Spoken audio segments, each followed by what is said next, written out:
So here we are at 909 Dakota. This has been in the family since 1973. And it needs to be completely gutted. This is my second time walking it. I just came back to go ahead and tour it because I found it so fascinating. There's Bayshore down in the distance. You can see there's just stunningly gorgeous houses all around it. This is the best location out there for sure. Let's go take a look. Nice wide walkway going up to some front steps.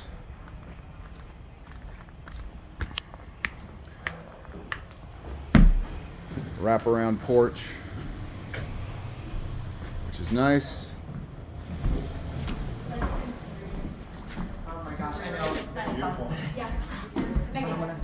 So here we are.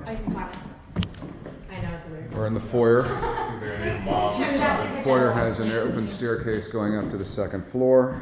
Got a little seated bench here. Probably opens up. It does. Oh, sorry. No worries.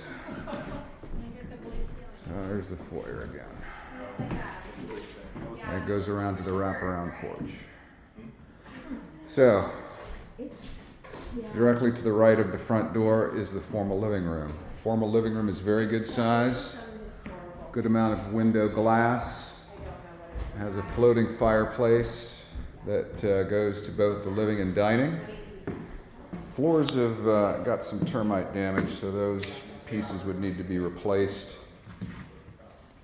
Of course, with all bungalows, you've got to get under the house and make sure that the substructure is sound to see if it needs to be reinforced during the inspection period. Very common that it does. So, again, floating fireplace divides the living and dining.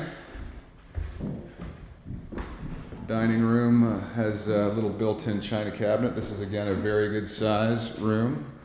Has a lot more windows. There's the other side of the fireplace. And then going back into the foyer, you're going to find a lot of doors. Have a little coat closet here next to the stairwell. And there's two doors going into this downstairs room. This room is designed as a den or an office. Doesn't necessarily need all these doors. You could probably seal off the one to the dining room or the one to the foyer. And it does have a fireplace as well. It doesn't have a closet, but it would make a great office. That's the door leading to the outside sleeping porch, but I'll get to that in a minute. Let's continue on to the kitchen. Looks like they had a kind of a pantry here to the kitchen. Now this wall is the wall that has the little china cabinet beside it. So if you didn't want that, you could remove it and remove this wall here to open up the kitchen immensely. Kitchen has lower ceilings than the rest of the downstairs living area. Got the water heater here. I'm assuming this is where perhaps a dishwasher was, but there is no dishwasher, so there's no water going to it. But by removing this wall and this wall, it would add a lot of additional space to the kitchen and at the same time open it up to the dining room. And you really wouldn't need to remove this whole wall. If you wanted to create a half wall around here and put like a breakfast bar, you could do that as well. Leading from the kitchen is the exterior outside porch. Now my first thought here is to have this enclosed. This is where they have the washer and dryer, and also the downstairs half bath is here, which is kind of inconvenient for guests who go downstairs or go outside to use the bathroom. But if you were to enclose this space, which would be very easy to do, very, very easy to do, you could make a full-size laundry room and also incorporate the half bath into the main living area and add about, I'd say about 100 square feet to the living space, which I think would be very beneficial. And you could carve out a separate laundry room so that it wouldn't be open into this room, if you wished. Now the outside is like a clean slate. There's really nothing here. You can see the alleyway in the back. No fence in the back. But you could put a guest house here if you want to. A pool. You have lots of options. But here's the back of the house as we see it. There may have been a garage structure here at one point in time. As you can see, the driveway kind of flows into here.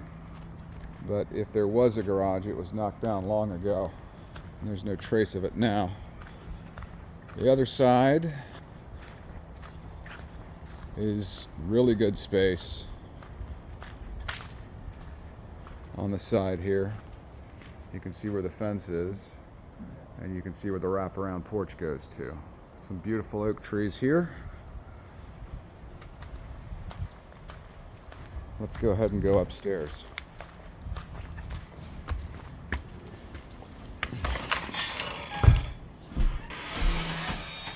I will go back through the kitchen and then go back out to the dining. And then again, here's the shortcut through the den. Again, like I mentioned, a lot of these doors could be filled in because they're redundant. Stairs are nice and wide.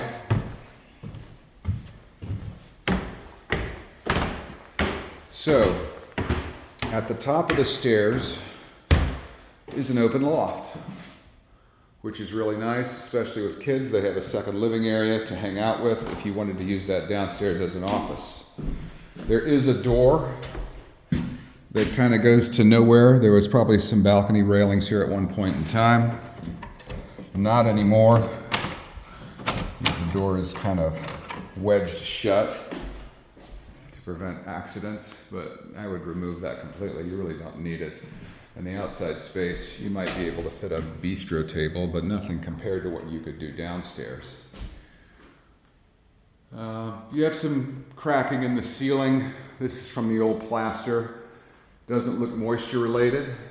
If it did, we'd see more staining. Same with the walls. You do have cracking in the walls, which is customary for a home this age that hasn't been kept up with. And again, you have some termite damaged floors. Nice stained glass one here. So let's explore what we got. Bedroom one. Bedroom one is extremely large. You could easily fit a king in here. The closet leaves much to be desired. As always, these older homes used primarily armoires, so the closets were smaller, but this actually is sufficient for a guest room. The only thing I would do is probably take out that door and widen it so you can put two smaller doors so you can access the closet better. Going down the hallway to the left is the guest bath. Obviously that needs to be redone. Opposite the guest bath is bedroom two. Bedroom two, again, it's huge. Easily fit a king size bed in here. And the closet is very similar to the one in bedroom one. Again, you have a lot of space that you would have to really reach to get it, and ideally you would, modify the frame, widen it, and then to be able to stick a second door so it would be more functional and easier to use. Now there is a door that leads to the third bedroom, which I would actually seal that off because it's redundant. And I'm going to show you how it's laid out. I'm going to show you what I would do as well. This is the third bedroom. Third bedroom is smaller than the others. But to me, this is the one that I would use as the master. It will still hold a king bed, there's no question about it. But it seems to me a little smaller than the others, and it has a door to a sleeping porch, and it has kind of a side closet, as you will, that's cut out that prevents it from forming a full corner. So, and then opposite this is the second full bath.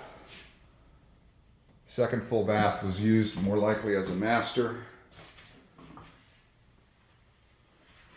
It's got some cabinets. It's actually quite large. You just can't tell with the cabinets and all the drywall that's around the shower and the toilet. Outside is the original sleeping porch. A lot of windows. It is sloped, as it should be, because this was originally, before they put in the windows, this was exposed to air, and if it rained, you want the water to slope away from the house. There's an upper view of the backyard, and it has a closet here. So my idea is to incorporate this room,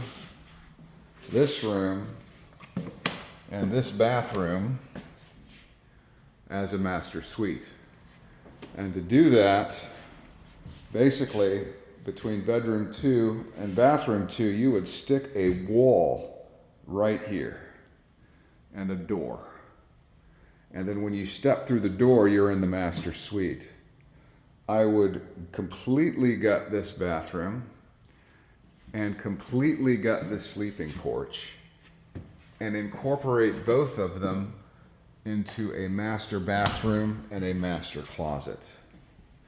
The only thing that I would do to this room, besides sealing the door, as I mentioned earlier, to bedroom 2, is I would remove this corner closet and square the room the way it should be. And believe me, just by doing that, it would make the room feel much, much larger.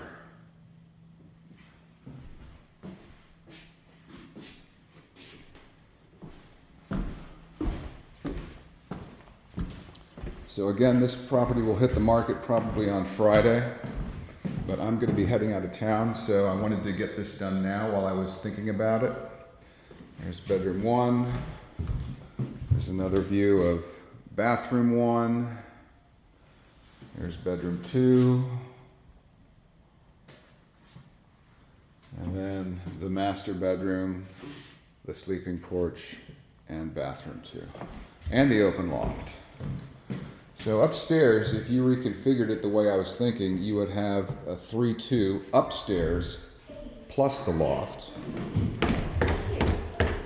And downstairs.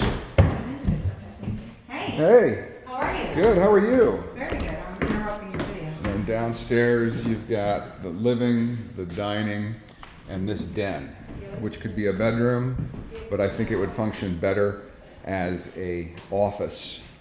If you wanted to make a bedroom, the only thing I would suggest is when you do the remodel, I would turn this half bathroom into a full bathroom so that you have access to a shower downstairs. And that's it.